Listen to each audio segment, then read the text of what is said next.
मैं हूं हरिशंकर व्यास। स्वागत है आपका बिहार विधानसभा चुनाव 2015 में।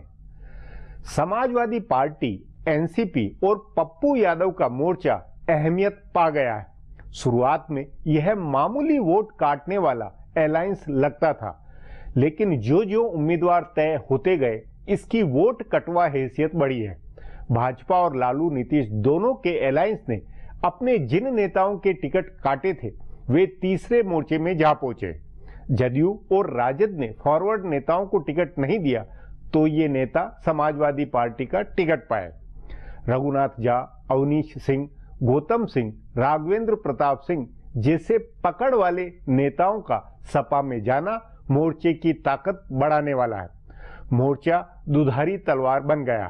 पहले लगता था यह राजद, जदयू, कांग्रेस के वोट काटेगा, लेकिन इसके दबंग फॉरवर्ड उम्मीदवारों के कारण भाजपा अलायंस को भी नुकसान हो सकता है। इस मोर्चे के उम्मीदवार यदि 5-5 हजार वोट भी काटे या इसके कुछ उम्मीदवार अपनी जात के 10-20 हजार वोट पा जाए तो बहुत उलटफेर संभव है। तीसरा मोर्चा आमने सामने की लड़ाई के बीच दोनों तरफ चलने वाली तलवार बन गई है। बहरहाल अब आगे के प्रोग्राम का ब्यौरा अजीत द्विवेदी से जानें।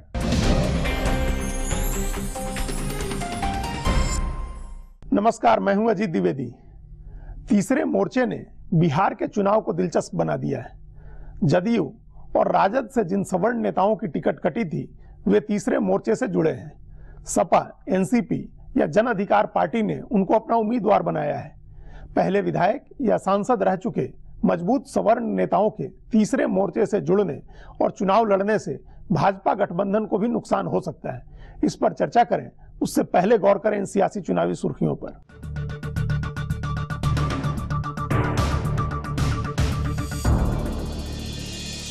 बिहार में तीसरे मोर्चे में फूट पड़ गई है। 6 पार्टियों की ओर से तीसरे मोर्चे के मुख्यमंत्री पद के दावेदार घोषित किए गए एनसीपी नेता तारिक अनवर ने आज कहा है कि उनकी पार्टी अकेले चुनाव लड़ेगी। तारिक अनवर ने आज प्रेस कॉन्फ्रेंस करके कहा है कि सपा प्रमुख मुलायम सिंह के बीजेपी की तारीफ करने की वजह से उनकी पार्टी ने तीसरे मोर्चे से अलग होने का फैसला किया है। गौरतलब है कि मुलायम सिंह ने पिछले दिनों बीजेपी की तारीफ करते हुए कहा था कि बिहार में बीजेपी की लहर थी। हालांकि जानकार सूत्रों का कहना है कि मुलायम सिंह का बयान एक बहाना है और सीटों के बंटवारे से नाराज होकर तारिक अनवर ने ये ऐलान किया है। सपा, जन अधिकार पार्टी और समरस समाज पार्टी के वरिष्ठ नेता तारिक अनवर को मनाने में लगे हैं।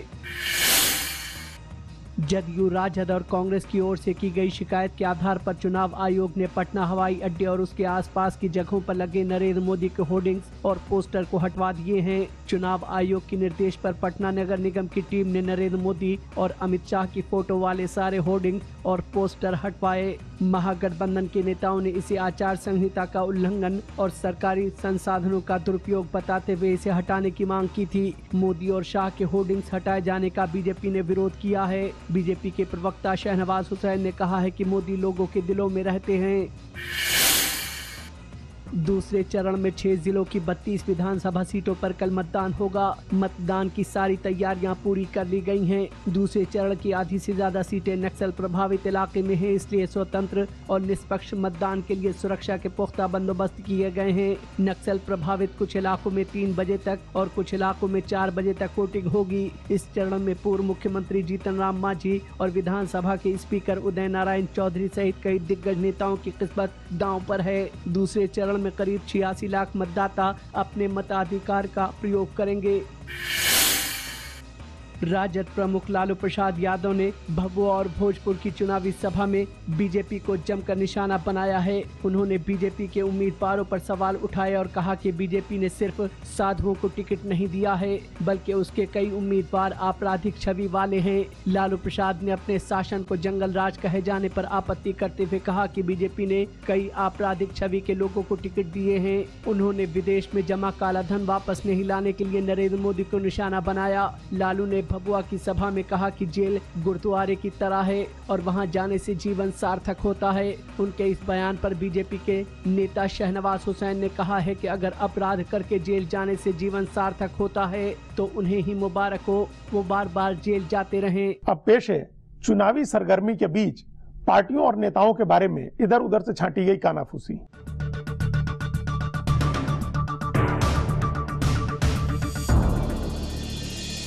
मतदान का दूसरा चरण भारतीय जनता पार्टी के लिए बहुत अहम माना जा रहा है। माना जा रहा है कि ये चरण पहले के मुकाबले अपेक्षाकृत भाजपा के लिए अच्छा रहेगा, लेकिन ऐसा लग रहा है कि पार्टी के दिग्गज नेता अपने लिए मुश्किल लड़ाई देख रहे हैं। तभी 4 बड़े नेताओं को किसी न किसी तरह से मुख्यमंत्री पद का दावेदार घोषित करना पड़ा है, ताकि उनकी स्थिति मजबूत बनाई जा सके। इस चरण में भाजपा के 3 और हम का 1 दावेदार चुनाव लड़ रहे हैं। सबसे पहले शाहनवाज हुसैन ने गया शहर की सीट से लड़ रहे पार्टी नेता प्रेम कुमार को सीएम का दावेदार बनाया। उसके बाद पूर्व मुख्यमंत्री जीतन राम मांझी ने खुद को दावेदार बताकर वोट मांगे। उन्होंने मखदूमपुर में लोगों से कहा कि उनके बारे में प्रधानमंत्री नरेंद्र मोदी ने खुद संकेत दिए हैं। दिनारा से चुनाव लड़ रहे राजेंद्र सिंह को मीडिया ने बिहार में मनोहर लाल खट्टर की तरह प्रोजेक्ट किया हुआ है। चौथा नाम रामेश्वर चौरसिया का है, जिनकी नौखा सीट पर कल वोटिंग है। उनको प्रधानमंत्री नरेंद्र मोदी की पसंद बताकर सीएम का दावेदार बताया जा रहा है।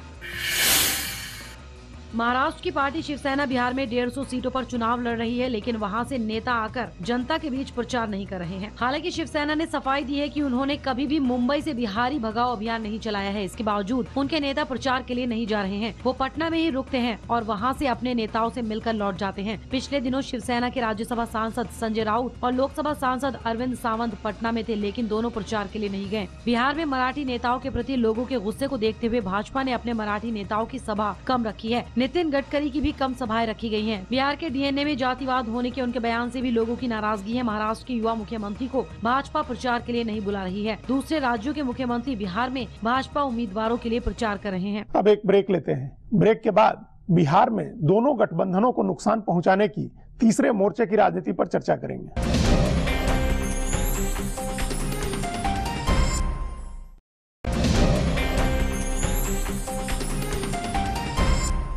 ब्रेक के बाद आपका स्वागत है।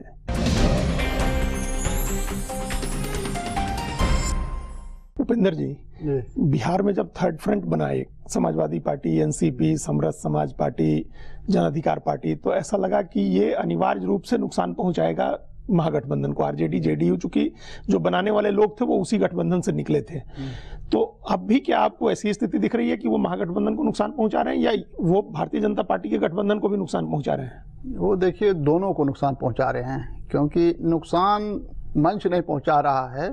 ये जो 6 पार्टियों ने एक मोर्चा बना दिया, तो एक मंच उपलब्ध करवा दिया, और इस मंच से जो उम्मीदवार जुड़े हैं अलग अलग क्षेत्रों में, वो नुकसान पहुंचा रहे हैं। तो वो उम्मीदवार कौन हैं, 243 क्षेत्रों में किन किन क्षेत्रों में कौन कौन उम्मीदवार हैं, तो उनके कारण नुकसान हो रहा है। तो कहीं अच्छा, मंच मतलब आप कह रहे हैं कि जो मंच as a whole third front जो है वो अपने दम पर या वो कोई अल्टरनेटिव के तौर पर वहां नहीं उभर रहा है, वो सिर्फ एक मंच प्रोवाइड कर दिया जिसमें कि आ जाए लोग, जिसको टिकट नहीं मिला है, जो असंतुष्ट है, जो कहीं एकोमोडेट नहीं हो रहा है। ये दोनों मोर्चे में जो 2 मोर्चा है, एक राष्ट्रीय जनतांत्रिक गठबंधन, दूसरा लालू नीतीश गठबंधन, ये दोनों में जो एकोमोडेट नहीं हुए हैं लोग, उन लोगों को जगह देने के लिए एक मंच खड़ा कर दिया गया है।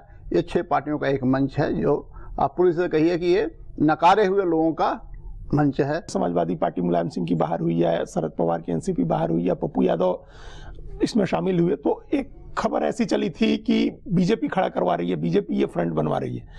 तो अगर जो बीजेपी बनाती तो फिर उनके ज्यादातर कैंडिडेट ऐसे होते जो महागठबंधन को नुकसान पहुंचा रहे होते। तो अब आपको क्या, अभी इस थ्योरी को आप कितना इसमें दम मानते हैं कि किसी डिजाइन के तहत इसको खड़ा किया है या ये अपने आप खड़ा हुआ है? हमें नहीं लग रहा है कि इसमें कोई डिजाइन रहा होगा। अब यह कि भारतीय जनता पार्टी को फायदा हो रहा है वो अलग बात है, लेकिन मुलायम सिंह यादव, पप्पू यादव या तारिक अनवर या नागमणि समरस समाज पार्टी का, 3 लोगों ने जो भी किया है सबका अपना अपना इंटरेस्ट है। से मुलायम सिंह यादव के बारे में ज़्यादा कहा गया कि इनको खड़ा किया होगा, लेकिन मुलायम सिंह यादव के साथ जो किया इन लोगों ने कि भाई उनको आपने एक घोषित मतलब कि एक गुमनाम पार्टी का अध्यक्ष बना दिया, फिर उतना बड़ा फैसला है उसमें उनसे घोषणा तक नहीं कराएगी। आपको उनको 2 ही सीट देते, 3 सीट देते या एक भी सीट नहीं देते, वो घोषणा करते मुलायम सिंह यादव की हमारी पार्टी चुनाव नहीं लड़ेगी, लेकिन उनसे घोषणा करवानी चाहिए। तो उनको अपमानित किया गया एक तरह से, तो वो बहुत अपमानित महसूस किया उन्होंने। तो उनकी नाराजगी जेन्युइन है, मतलब उनकी जो नाराजगी है इन लोगों से वो जेन्युइन नाराजगी है। भूपेंद्र जी, हमारे साथ बातचीत करने के लिए बहुत बहुत धन्यवाद। अब फिर एक ब्रेक लेते हैं। ब्रेक के बाद बिहार की वास्तविक राजनीति का एहसास कराने वाली कुछ तस्वीरें दिखाएंगे।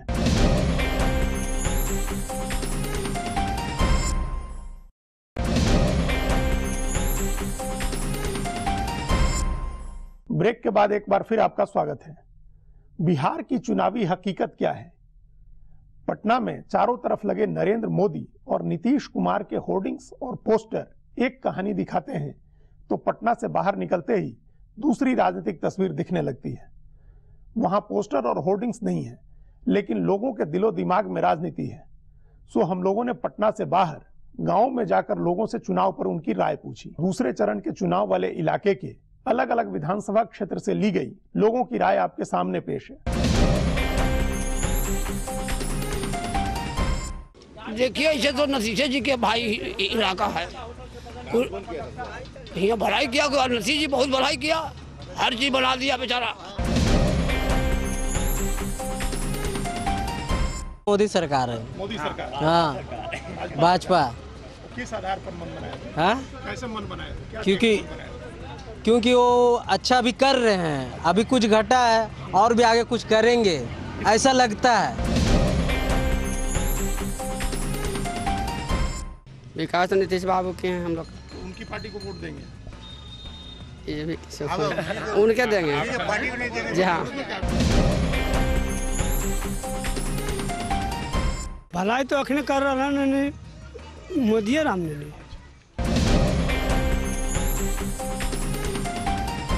विकास के नाम पर देना। विकास कौन किया है? नीतीश कुमार।